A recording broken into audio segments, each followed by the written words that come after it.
আজ পয়লা মে আন্তর্জাতিক শ্রমিক সংহতি দিবস। বিশ্বের বিভিন্ন প্রান্তে এই দিনটি পালন করা হচ্ছে যথাযোগ্য মর্যাদায়।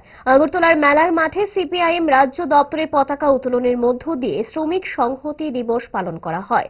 দলীয় পতাকা উত্তোলন করেন সিপিআইএম পলিটি ব্যুরোর সদস্য জিতেন্দ্র চৌধুরী।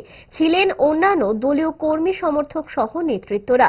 শ্রমিক সংহতি দিবসের প্রেক্ষাপট তুলে ধরতে গিয়ে জিতেন্দ্র চৌধুরী জানিয়েছেন,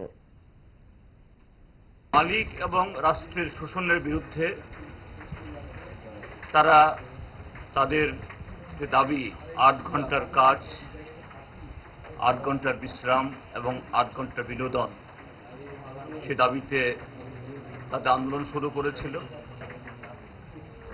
পয়লা মে থেকে শুরু হয়ে পরপর ৪ দিন সেই আন্দোলন দমন করার জন্য রাষ্ট্র এবং মালিক পক্ষ শ্রমিকদের উপরে নির্মম অত্যাচার চালায় এবং সেখানে বহু শ্রমিক সেদিন শহীদের মৃত্যুবরণ করে।